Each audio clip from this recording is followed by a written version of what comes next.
이제 오늘 저희들이 그 하나님 백성의 삶 우리 16번째 시간인데, 시간이 조금 지나서 좀 많이 잊어버렸을 수도 있습니다.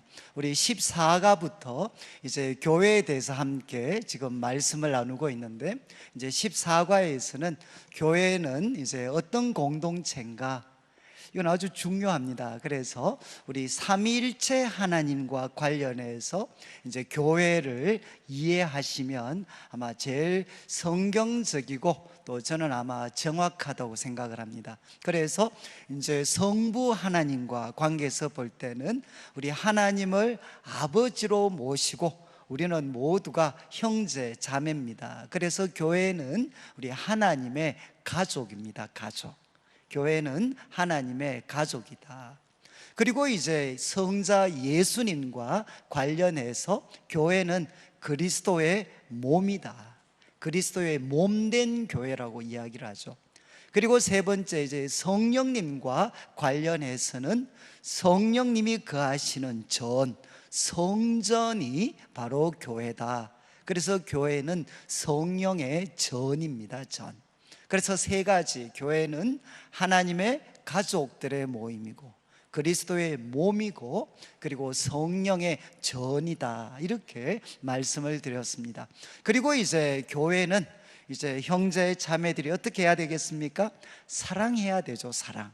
그런데 이 사랑, 형제의 사랑의 기초는 내 노력에 의해서 시작이 되는 게 아니고 하나님의 사랑을 통해 시작이 된다, 이렇게 말씀을 드리면서 이제 성경이 가르치는 우리 형제의 사랑, 이제 형제 자매의 그 사랑은 네 가지 우리가 좀 특성을 기억했으면 좋겠다. 그래서 먼저 이제 사랑은 희생적이어야 된다. 이제 예수님께서 우리를 위해 희생하셨던 것처럼 우리도 이제 자기 목숨을 우리가 버리는 것, 그래서 희생적이어야 되고 또 말과 혀로만 사랑하지 말고 행함과 진실함으로 하자. 그래서 진실함으로 사랑해야 되고, 그리고 세 번째는 행함, 구체적으로 말과 혀로만 하지 말고 우리들의 사랑은 구체적이어야 된다. 그리고 네 번째는 이 사랑은 언제나 하나님으로부터 흘러나와야 되기 때문에 이 사랑은 중심이 명확한, 중심이 있는 사랑이어야 된다. 이렇게 저희들이 이제 15가에서 살펴봤습니다. 이제 오늘은 2주 정도 이제 공백을 우리가 가졌지만, 이제 오늘 우리가 다루는 주제는 뭔가 하면, 여러분 어쩌면 이제 교회와 관련해서 참 예민한 문제가 될 수 있는데, 이제 교회는 하나님의 가족, 그리스도의 몸, 성령의 전이지만, 그러나 교회는 어떻습니까? 이제 하나의 조직이기 때문에 교회에는 지도자들이 있습니다. 이제 하나님께서 또 성도들의 동의하에 세운 지도자들이 있고, 또 이제 그 지도자들의 도움을 받는 우리 성도님들이 계십니다. 그러면 이 지도자들, 교회 속에서 우리 지도자들과 성도들은 어떤 태도와 관계를 가져야 되는가? 이제 이것이 오늘 말씀의 핵심적인 주제가 되고, 그리고 이 말씀을 통해서 이제 조금 더 이제 이거를 일반화시켜서, 그러면 우리 성도들도 가정이나 직장이나 어디를 가든 우리는 지도자의 자리에 설 수도 있고 또 지도자들의 도움을 받는 자리에 설 수도 있습니다. 그러면 우리 그리스도인들은 이 세상 속에서 어떻게 살아가야 되나 하는 것들까지 우리가 말씀을 통해 조금 살펴보려고 합니다. 그래서 먼저는 이제 우리가 이미 살폈던 두 구절을 한 번 더 확인하는 뜻에서 주보 3면을 보시면, 이제 먼저 요한복음 3장 16절, 우리 자막이 나옵니다. 요한복음 3장 16절 뭐 워낙 여러 번 했으니까요. 하나님이 세상을 이처럼 사랑하셨습니다. 그래서 독생자를 주셨습니다. 그리고 누구든지 바로 이분을 믿게 되면 멸망하지 않고 영생을 얻게 됩니다. 이게 바로 하나님의 사랑입니다. 교회는 누군가 하면, 어떤 공동체인가 하면 이 하나님의 사랑을 알고 믿고 받은 사람들, 바로 그들이 우리 성도들이고 그 모임이 바로 교회가 됩니다. 그런데 이제 똑같은 요한이죠. 똑같은 요한이 복음서만 기록한 것이 아니라 성경에 보면 세 개의 서신을 기록했는데, 그의 첫 번째 서신, 이게 뭐 우연인지는 모르지만 첫 번째 서신 3장 16절, 이제 우리가 이미 살폈는데 자막을 보시면 이렇게 기록합니다. 그가 우리를 위하여 목숨을 버리셨으니. 이거는 요한복음 3장 16절을 요약한 말씀이죠. 그가 우리를 위하여 목숨을 버리셨다. 우리는 이로써 사랑을 안다. 그래서 우리 예수님을 통해서 저것이 사랑이구나 하는 것을 우리는 알게 됐습니다. 그러면 우리는 어떻게 살아야 되느냐? 우리도 형제들을 위하여 목숨을 버리는 것이 마땅하다. 이렇게 요한은 가르치고 있습니다. 그러니까 이제 교회는 어떤 하나의 공동체인가? 하나님의 사랑을 받았기 때문에 다른 사람을 위해서 자기 생명까지도 내어줄 정도로 사랑하면서 살아가야 될 사람들, 살아가는 사람들, 이들이 누군가 하면 바로 교회라는 공동체입니다.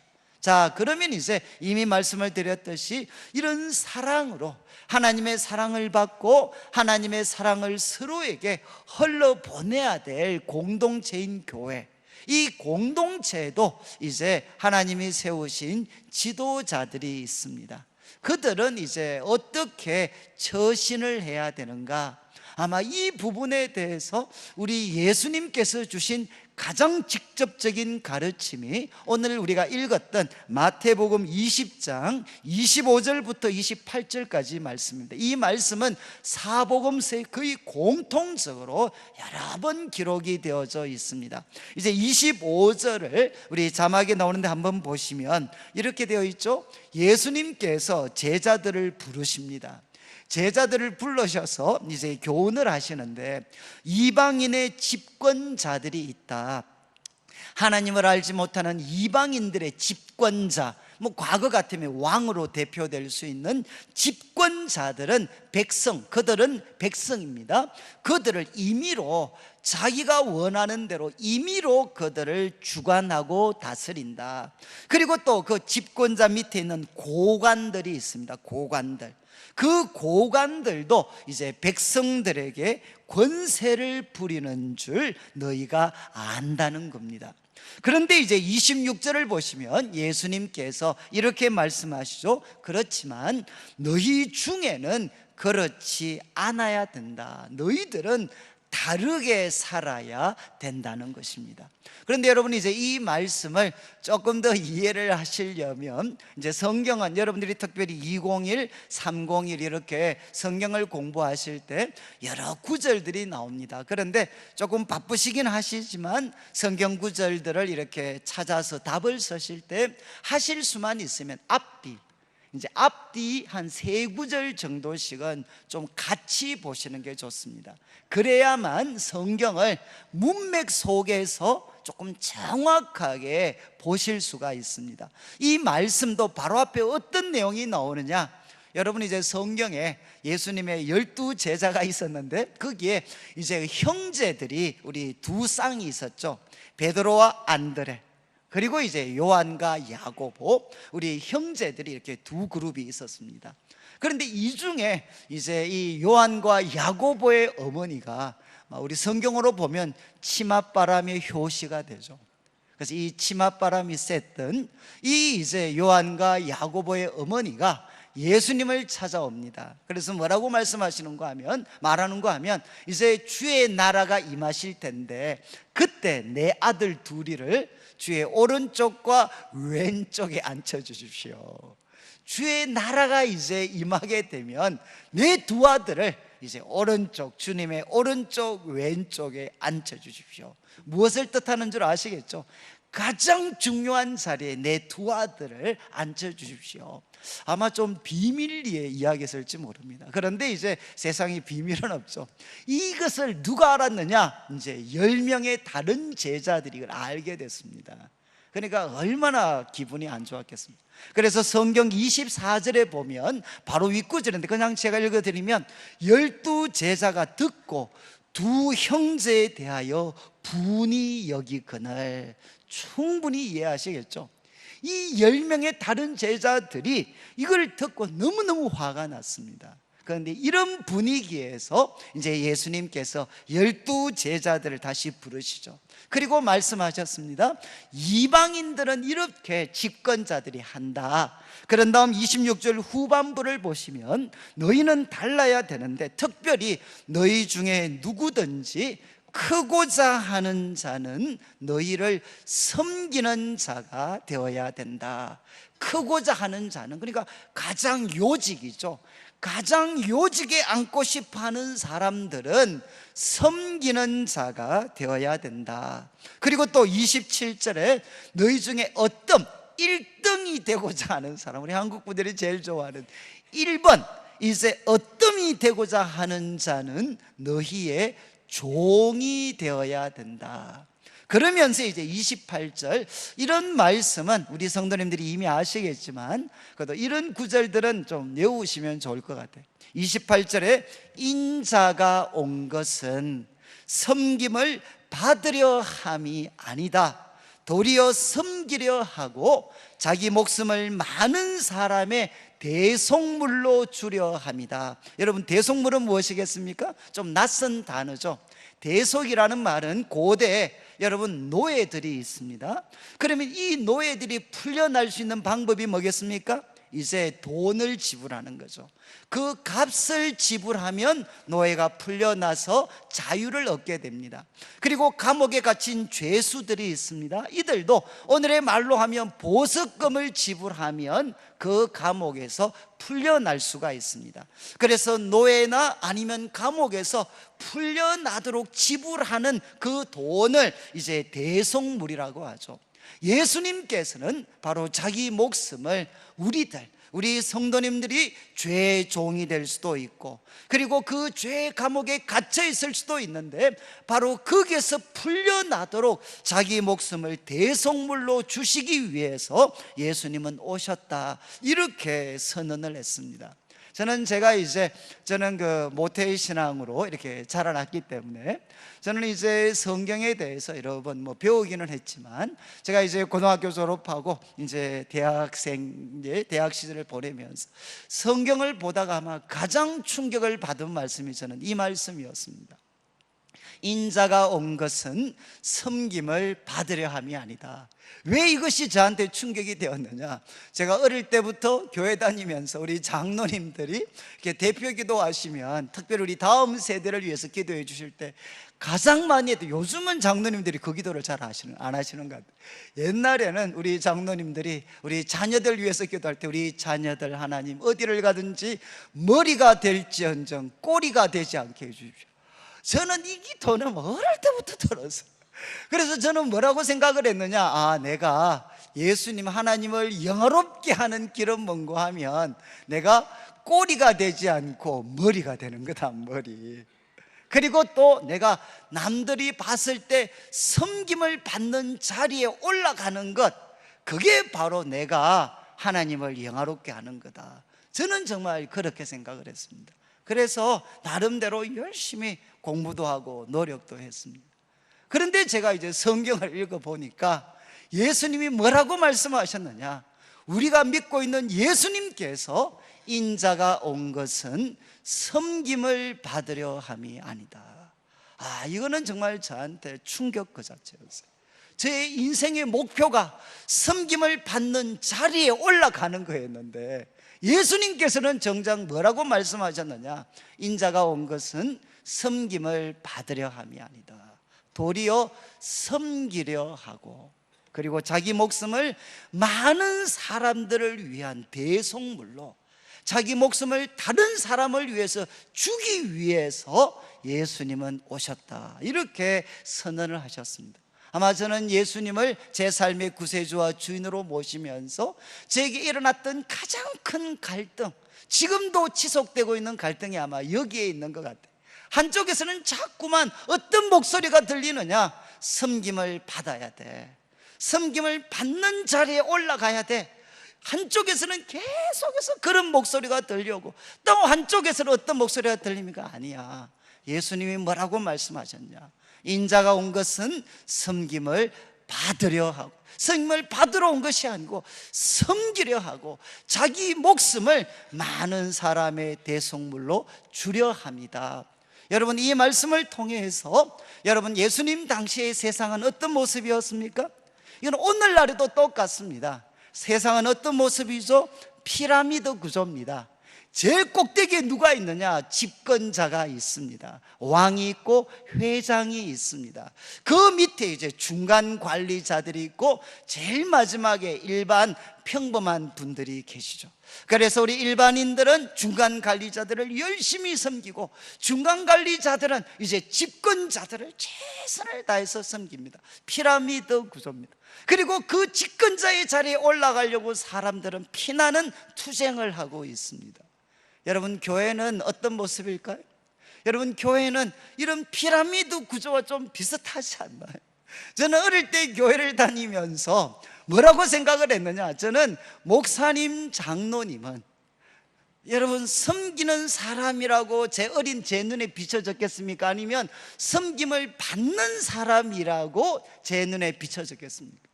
저는 어렸을 때 제 눈에 비쳤던 우리 목사님, 장로님들은 누군가 하면 교회에서 섬김을 받는 분들이셨어요. 밥을 먹을 때도 그분들은 줄을 안 서셨어요. 그리고 우리 점잖은 권사님들이 꼭 식사를 갖다 주셨어요. 그래서 저도 교회에서 저게 출세한 모습이구나, 저는 오랫동안 생각을 했습니다. 여러분, 지금 우리 많은 분들이 그렇지 않다고 하면서도 이제 교회에서 예를 들면 장로님, 권사님, 안수집사님, 집사님을 하나의 그 계급처럼 생각하는 분들이 아직도 계셔요. 그래서 제가 지금도 잊을 수 없는 게 어떤 한 분이 안수집사님이 되셔가지고 제가 그분한테 아이고 축하합니다 그렇게 전화드리니까, 이분은 신앙생활 오래 하신 분은 아닙니다. 근데 제보고 하시는 말씀, 예 목사님 축하하셔야죠. 그러면서 그 다음 말이 제가 평생 잊을 수가 없어요. 목사님, 이제야 제가 계약직에서 정규직이 됐습니다, 이렇게 이야기를 하셔요. 그래, 아니 또 그건 무슨 말씀입니까? 그러니까 여러분, 그냥 우리 일반 집사님들은 교회 법상 1년마다 갱신을 해야 돼요. 1년마다 갱신을 하고 또 1년마다 임명을 받으셔야 돼요. 그런 뜻에서 우리 일반 집사님은 뭐죠? 계약직입니다. 그러나 안수 집사님, 투표를 통해서 안수 집사님이 되시고 나면 이분은 어떻죠? 이제는 돌아가실 때 정년까지 이분은 보상이 돼요. 그래서 저한테 이야기하셨어요. 목사님, 이제야 제가 정규직이 됐습니다. 여러분, 우리가 교회에서 정말 집사님, 권사님, 안수집사님, 장로님, 그리고 또 우리 목사가 되는 것이 계급을 이야기하겠습니까? 아직도 우리 한국 교회는 많은 경우에 교회를 이 피라미드 구조처럼 생각을 해. 일반 성도님들은 집사님들을 잘 섬겨야 되고, 집사님들은 장로님, 권사님들을 잘 섬겨야 되고, 또 우리 목사님, 또 우리 장로님, 권사님들은 목사님을 잘 섬겨야 되고, 피라미드 구조죠, 피라미드. 여러분, 이것이 예수님이 말씀하신 구조일까요? 예수님이 오늘 말씀을 통해 명확하게 말씀하신 것은 교회 구조는 어떠해야 되느냐? 역피라미드 구조가 돼야 되는 거죠. 그래서 가장 밑에 저와 같은 우리 목회자들이 있어야 되죠. 이 목회자들이 우리 장로님, 권사님으로 대표되는 우리 교회 평신도 지도자들을 말씀을 통해서 잘 우리가 세워드리고, 그래서 우리 장로님, 권사님들이 교회 지도자로서 바르게 말씀으로 사랑의 본으로 잘 세워지시면 그분들이 우리 이제 집사님들이나 이런 분들을 잘 돕고, 또 우리 집사님들은 일반 성도님들을 잘 말씀으로 섬겨서 마침내 온 교회가 하나가 되어서 뭘 해야 되겠습니까? 세상을 주님의 심장으로 섬기는 공동체가 되어야 됩니다. 그러니까 교회는 어떤 공동체냐? 바로 거꾸로 된 공동체죠. 그래서 우리 목회자들은 우리 장로님들과 권사님, 그리고 우리 순장님들을 잘 말씀으로 잘 도와드리고, 그리고 그분들은 우리 집사님들, 그리고 우리 성도님들을 하나님의 말씀으로 잘 무장시켜서 우리가 하나가 되어서 이 어두운 세상을 진리의 말씀으로 생명의 빛으로 밝힐 수 있는 교회가 되어야 됩니다. 그러니까 여러분, 앞선 분들은 어떻게 하셔야 되죠? 섬기셔야 돼요. 섬기셔야 돼요. 그런데 우리는 이 섬긴다는 말이 이제는 많이 보편적이 됐습니다. 그러나 최소한 제가 고등학교 졸업할 때까지 저는 교회에서 이렇게 섬긴다라는 말을 잘 듣지를 못했어요. 섬긴다는 거는 교회를 봉사하는 것처럼 여러 가지 뭐 주방 봉사 이런 거를 생각을 했지. 여러분, 이제 제가 그 대학을 이렇게 가서 좀 이제 저는 우리 할머니 밑에서 컸습니다. 할머니 밑에서 커서 사랑을 정말 많이 받았어요. 그리고 제가 이제 공부를 좀 열심히 했기 때문에 저는 고등학교 졸업할 때까지 손에 물 한 번 안 문졌습니다. 그러다가 이제 대학을 가고 그리고 집이 많이 어려워져서 이제 제가 같은 교회를 다니는 우리 친구들, 선배들과 이제 자취를 하게 됐어요. 공동체 생활. 저는 뭐 생각도 못했던, 저는 옆에 누구하고 같이 산다 이런 걸 해본 적이 없었습니다. 그런데 이제 공동생활을 했는데 3명이 같이 자취를 했어요. 그리고 그때부터 이제 3명, 다음에는 5명, 8명. 이제 제일 저희들이 좋은 집에 살 때 13평 아파트에서 남자 8명이 짐승같이 우리가 살았는데 제가 이제 결혼할 때까지 약 한 17년을 제가 공동생활을 했습니다. 제가 제일 감사한 거는 뭔가 하면 처음 제가 자취하니까 우리 친구들이 정말 제가 못 먹는 것만 내놓더구만요. 저는 우리 할머니가 이렇게 저를 또 사랑을 해주셔가지고 제가 입이 짧았습니다. 어른들 말로. 저는 미역 이런 거 잘 못 먹었어요. 비린내 나는 것도 잘 못 먹었어요. 근데 제 친구들이 제가 왔다고 또 막 반찬 신경 써서 미역 해주고 또 칼치 구워주고 저는 처음에 먹지를 못했어요. 3일 동안을 제가 배를 골았어요. 그리고 나니까 눈에 보이는 게 없으니까 아무거나 다 들어갔어요. 그래서 제가 이제 지금은 아무거나 잘 먹습니다. 그래서 제가 이제 자취하면서 이제 입을 고쳤죠. 그런데 제가 자취하면서 뼈저리게 깨달은 게 뭐냐, 여러분, 제가 자취하면서 교회에서 보이는 모습과 같이 살면서 보이는 모습이 너무 다른 거예요. 너무 다른 거예요. 여러분, 저희들이 같이 공동생활을 했던, 자취했던 우리 선배들, 후배들은, 친구들은 내수동교에서 제일 신앙이 좋은 애들이었어요. 그런데 같이 살아보니까 교회에서는 천사인데 그 중에 이제 적지 않은 애들이 같이 살아보니까 이거는 천사를 위장한 뺀질이들이었어요. 그러니까 뭐 이렇게 좀 구전이라고 이런 거 하면 정말 성령이 주시는 지혜를 가지고 교묘하게 빠져나가더라고요. 그러니까 이게 그래서 이게 몇 번 반복이 되니까 또 이런 애들이 저처럼 마이크 잡으면 뭐합니까? 우리는 사랑해야 됩니다, 뭐 헌신해야 되고, 뭐 손과 발로 섬겨야 되고. 그러면 또 영문을 모르는 우리 또 자매들은 눈물 뚝뚝 흘리면서 아멘 막 이렇게 하고 걔를 막 천사같이 쳐다봐. 그러면 같이 사는 애들은 막 속이 뒤틀려가지고 제가 이제 고참일 때는 형님 쟤 좀 꺼내주십시오, 조내주십시오. 무슨 저런 뻔뻔한 놈이 있습니까? 뻔뻔한 놈들이. 제가 같이 살면서 뼈저리게 느낀 게 뭔가, 여러분, 교회에서 보는 모습하고 같이 살아보니까 모습이 완전히 달라요. 완전히. 여러분, 어느 게 진짜 모습이겠습니까? 그래서 그 집에서 뺀질이로 사는 애들이 밖에 나와서 좋은 이야기하면 더 견디기가 어려워요. 더 견디기가. 그리고 제가 지금도 잊을 수 없는 게, 우리 같이 자취하다가 하면 여름 방학이 됐어요. 여름 방학이 됐는데 우리 선배 한 사람이 우리가 식사당번, 여름 방학 때는 식사당번 정하지 않고 감동을 받은 사람들이 밥을 하자, 이렇게 제안을 했어요. 우리가 이 말이 되잖아요. 그래서 이제 좋습니다, 감동을 받은 사람이 밥을 합시다. 그래서 그 다음 날이 됐어요. 아침 되면 우리는 다 이렇게 애들이 경건한 애들이니까 아침에 딱 일어나면 기도하고 경건의 시간 둘 중에 하나를 하는데, 눈을 떴는데 아무도 일어나서 기도를 안 해요. 아무도 경건의 시간을 안 해요. 왜 그렇습니까? 애들이 알아요. 은혜 받으면 밥해야 된다, 이걸 아니까 아무도 눈을 떴는데 아무도 이렇게 은혜 받기 위해서 기도를 하거나 밥하는 애들이 없어요. 한 30분, 1시간 좀 지났는데 우리 선배 한 분이 야들아 밥 먹으라 그러더라고요. 그래가 밥을 먹었어요. 그러면서 서로한테 눈치를 줬어요. 야 임마, 눈 떴으면 웬만하면 하지. 또 그 다음날 됐어요. 어땠을까요? 또 똑같았어요. 눈 떴는데 아무도 안 일어나요. 그리고 또 이제 1시간 좀 지나니까 우리 선배가 야들아 밥 먹으라. 일주일 동안 그 선배가 밥을 했어요. 그리고 나서 어떻게 됐을까요? 그 다음부터는 우리가 그 선배가 무슨 말을 하면 꼼짝 못합니다. 일주일 동안 밥을 얻어먹으면서 저분이 어떤 분이신가 하는 것을 삶으로 경험했기 때문에 그 다음부터는 그분이 하시는 말씀이라면 콩을 파시라고 해도 우리는 믿어요. 여러분, 진정한 건의가 무엇이겠습니까? 우리가 말하고 말하는 것이 그의 삶으로 입증이 되는 거죠. 저는 청년들 섬기면서 청년들이 제일 실족한 게 뭐겠습니까? 청년들이 가장 많이 이야기하는 게, 하나님, 목사님, 우리 아버지 엄마 교회 모습하고 집에서 모습이 너무 다르대. 우리 애들이 제일 많이 하소연, 특별히 우리 헌신 있는 우리 어머니들 잘 기억하셔야 돼요. 우리 애들이 제일 불평했던 게, 우리 엄마 교회 가면 남의 밥은 다 해주는데 내 밥은 안 해줍니다. 애들이 제일 불평해. 또 뭐라고 이야기하느냐, 우리 엄마 교회 가서 힘 다 쏟아가지고 집에 오면 항상 주무신대. 저는 충분히 이해가 돼. 새벽부터 일찍 오셨어요 했으니까. 여러분, 지금 애들이 이야기하는 게 뭔지 아시겠죠? 우리 어머니가, 우리 아버지가 교회에서 천사면 우리 집에서도 천사가 되면 좋겠다는 거죠. 그리고 또 우리 청년들이나 가장 많은 분들이 고통당하는 게 뭐겠습니까? 교회에서는 천사인데 직장에 가면 악당이에요, 악당. 그러니까 이게 도대체 어느 게 진짜 모습이냐 이거죠. 저도 이렇게 목사니까, 여러분, 제가 설교할 때 누구한테 인정을 받아야 되겠습니까? 우리 성도님들이 저보고 설교를 하는데 아무 의미가 없어요. 우리 성도님들은 저하고 같이 안 살잖아요.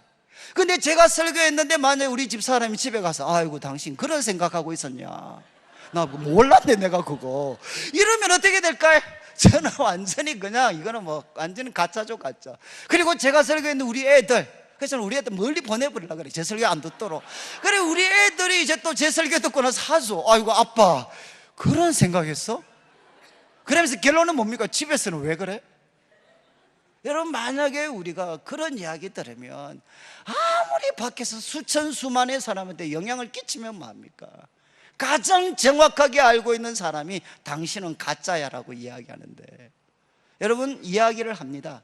교회 지도자들은 우리가 어떤 분이 되셔야 되느냐, 섬기는, 이거는 말로 하는 게 아닙니다. 마음으로 하는 게 아닙니다. 손과 발로 그분들을 섬기셔야 돼. 섬긴다는 것은 뭐죠? 상대방이 주인이라는 뜻입니다. 내가 그분들의 어떤 마음을 잘 맞추어서 그분들에게 가장 기쁨이 되도록 나 자신을 조정해야 되는 거죠. 여러분, 지도자들은 섬기셔야 돼. 그렇지만 이제 우리 일반 우리 성도님들, 그분들의 도움을 받는, 특별히 우리 젊은 분들이 계시는데, 저는 교회 지도자들에 대해서 항상 비판적이었어요. 항상 비판적이었기 때문에 제가 목사가 됐습니다. 이제 하나님께서 뿌린 대로 거두라고. 여러분, 저는 정말 이렇게 항상 비판적이었어요.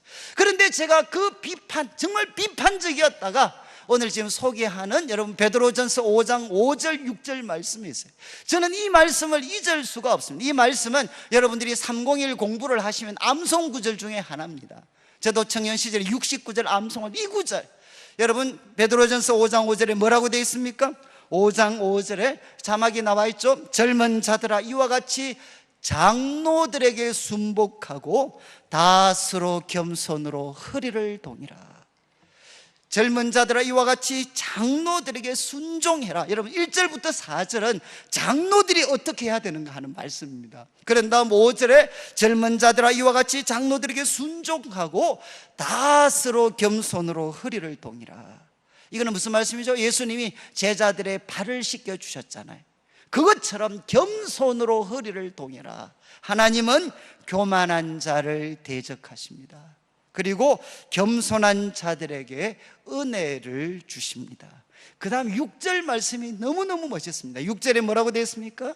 그러므로 하나님의 능하신 손 아래에서, 이거는 여러분 불의를 외면해라 그런 뜻이 아닙니다.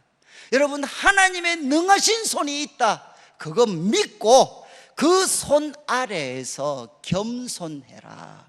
그리하면 때가 되면, 이 말씀도 대부분 영어 번역 in due time, 가장 적당한 때, 가장 최선의 때에 너희를 높여주실 것이다.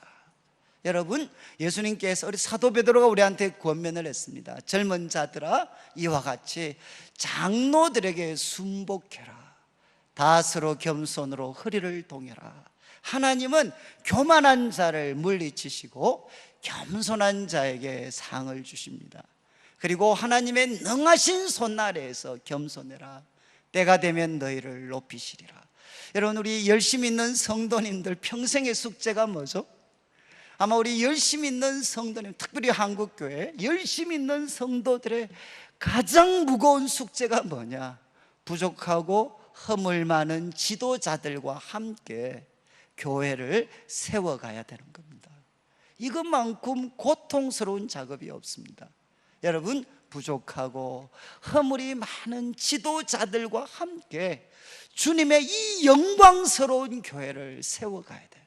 그것만큼 힘든 작업이 없습니다. 우리 한국교회 이것 때문에 얼마나 많은 사람들이 고통을 당하고 있는지 몰라요. 우리 교회도 어쩌면 고통을 당하고 계시는 분들이 계시겠죠. 그렇지만 여러분, 이 말씀, 젊은 자들아 이와 같이 장로들에게 순복해라, 그리고 겸손으로 허리를 동이라.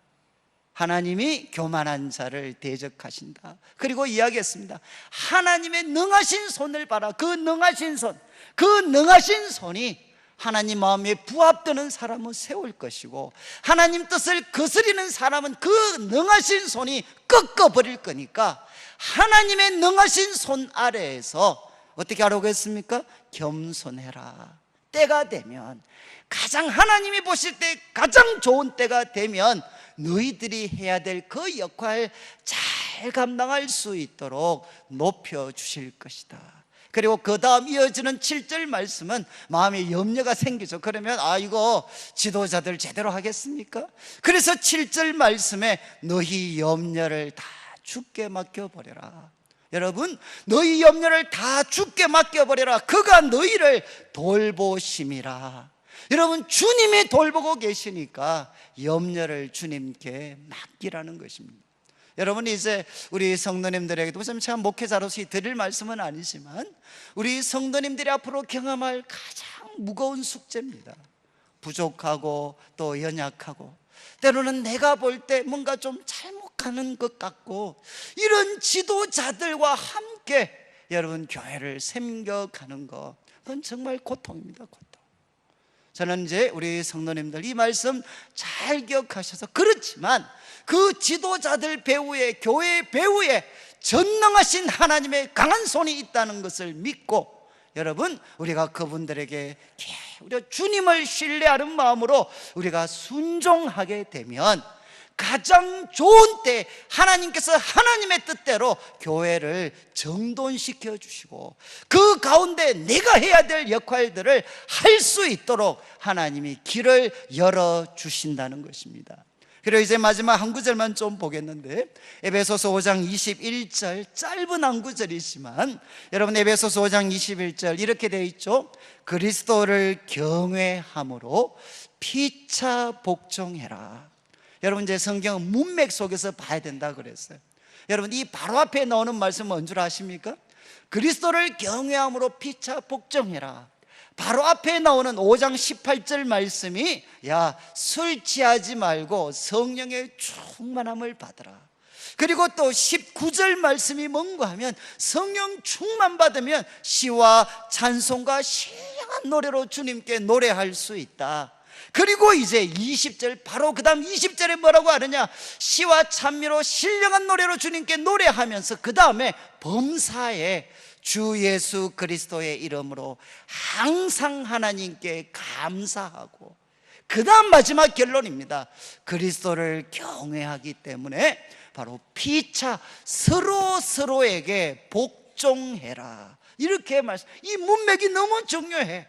여러분, 우리가 성령 충만함을 받으면 어떻게 되느냐? 우리들의 영혼에 찬양이 흘러나오고, 범사에 주 예수 그리스도의 이름으로 감사하게 되고, 마지막은 뭔가 하면 뒤틀려진 인간관계가 회복이 된다는 거죠. 그리스도를 경외함으로 내 속에 계신 그리스도, 상대방에게 계신 그리스도를 경외하기 때문에 서로 복종하게 되는 이런 일이 일어난다. 그런데 여러분, 이제 22절부터 그 다음 나오는 내용이 뭔 줄 아십니까? 바로 이어지는 내용이 뭐죠? 아내들아 남편들에게 이렇게 해라. 그리고 남편들아 아내를 예수님이 하셨던 것처럼 그렇게 사랑해라. 또 이어서 자녀들아 부모에게 순종해라. 그리고 아비들아 자녀들을 노엽게 하지 마라. 종들아 바로 상전에게 주님께 하듯이 순종해라. 그리고 상전들은 하늘에 상전이 계시는 것 기억하고 종들을 잘 섬겨라. 여러분, 이 말씀이 뭐죠? 앞으로 가정과 직장과 이 여기에 모든 인간관계의 가장 핵심이 되는 구절이 뭐냐?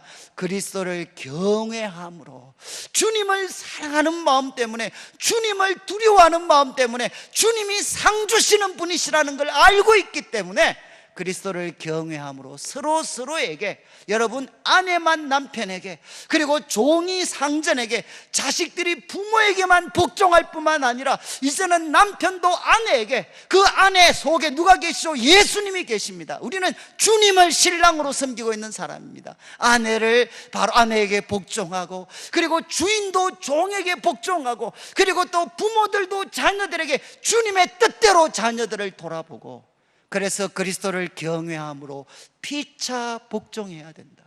여러분, 주님이 말씀하시는 가장 성경적인 교회가 되려면 어떻게 해야 되겠습니까? 딴 거 아닙니다.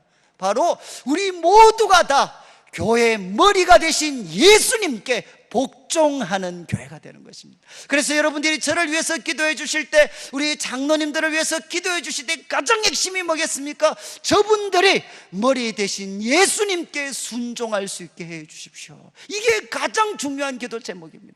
그리고 우리 앞선 지도자들이 성도님들을 위해서 기도하는 게 뭐겠습니까? 하나님, 저들의 삶의 주인이 예수님이 되어 주십시오. 저분들도 예수님께 순종하는 삶이 되게 하여 주십시오. 여러분, 교회는 어떻습니까? 그리스도를 경외함으로 서로에게 복종하는 겁니다. 저는 이제 우리 교회에 대해서 가끔 밖에 분들이 이렇게 긍정적으로 말씀하실 때가 있어요. 그런데 그 내용들을 쭉 들어보면 때로는 제 마음에 그런 생각이 들어요. 아니, 저거는 분명히 우리 교회 속에서는 아름다운 모습이 있는데 저거는 내 머리에서 나온 게 아닌데, 내 노력에서 나온 게 아닌데 어떻게 저런 아름답고 귀한 모습이 우리 교회 속에 있게 됐지? 그렇게 질문해 보면 많은 경우에 우리 부교역자들이 성령의 감동 속에 아이디어를 내셨어요. 그리고 또 우리 교회 지도자분들이, 우리 장로님, 집사님, 권사님들이 각 부분에서 열심히 섬기면서 우리들에게 좋은 제안을 해 주셨어요. 여러분, 성령님은 목사에게만 역사하는 게 아닙니다. 우리 모든 성도님들에게 역사하는 거죠. 그래서 우리가 그리스도를 경외하면서 피차 복종한다는 건 뭐겠습니까? 목사님 말만 모든 성도들이 듣는 게 아니라 모든 성도들 속에 역사하시는 주님의 음성을 목사들도 지도자들도 들어야 됩니다. 여러분, 그래서 교회는 어떻게 되죠? 서로에게 복종하는 공동체가 되어야 됩니다. 그래서 존 스토트는 이야기했죠. 우리들에게 왜 두 가지 길을 주셨느냐? 한쪽은 하나님의 말씀, 성경을 통해 하나님의 말씀을 듣고, 또 한쪽 귀는 우리 성도들과 이 세상을 통해서 들려주시는 하나님의 음성을 듣기 위해서 우리는 이 두 개의 길을 가져야 된다라고 말씀을 드렸어요. 오늘 이제 말씀을 마무리하면서 저는 우리 교회가, 먼저는 우리 앞선 지도자분들은 정말 예수님이 말씀하셨던 대로, 또 예수님이 본을 보여주신 것처럼 정말 섬기는, 종으로서 섬기는 우리 지도자들이 되셨으면 좋겠어요. 그래서 저는 제가 제일 힘들 때가 뭐냐, 정말 우리 목회자들도, 저도 그렇고 또 병신도 우리 지도자분들이 때로 성도들에게 권세를 부리는 것처럼 제가 이야기를 듣고 하면 마음이 정말 너무너무 힘이 들어요. 그리고 또 하나, 여러분 우리 성도님들은 하나님이 세우신 지도자들을 정말 귀하게 생각하시고 순종하고, 그리고 그분들을 위해서 기도해 주시고, 여러분 마음에 안타까운 게 있으면 여러분 가장 무서운 게 무엇이겠습니까? 전능하신 하나님의 손이 움직이시는 겁니다. 이게 가장 정확하고 가장 무서운 것입니다. 그리고 우리 성도들이 정말 모두가 다 머리는 예수님이시다라는 거 기억하고 서로에게 복종하고 서로의 입에서 나오는 말들에 깊은 집중을 해서, 여러분 우리 교회가 주님의 뜻에 의해서, 우리 모든 성도님들 가운데 역사하시는 그 주님의 뜻에 의해서 움직여가는, 그래서 세상과는 질적으로 다른, 그래서 하나님께 영광이 될 뿐만 아니라 저는 꿈이 그겁니다. 정말 이제 우리 모든 성도님들은 아마 다 교회에 대한 아픔이 있잖아요. 저도 교회에 대한 아픔이 있어요. 아픔. 그래서 많은 분들이 교회는 무엇이냐, 나의 사랑이고 나의 고민이다, 이렇게 가장 정확한 표현. 교회는 우리의 사랑이고 가장 고민입니다. 정말 수많은 사람들이 교회가 필요한가, 이 시대에 필요한가 라는 질문을 던지고 있습니다. 여러분, 정말 우리 교회가 부족하지만 앞선 지도자들, 성도님들이 다 피차스로 복종하고 피차 우리가 주님께 복종하는 그런 귀한 교회가 되어서 정말 이곳에 오시면 교회가 바로 이 세상의 유일한 희망이구나 하는 것을 보여줄 수 있는 교회로 함께 세워가시기를 주님의 이름으로 축원합니다.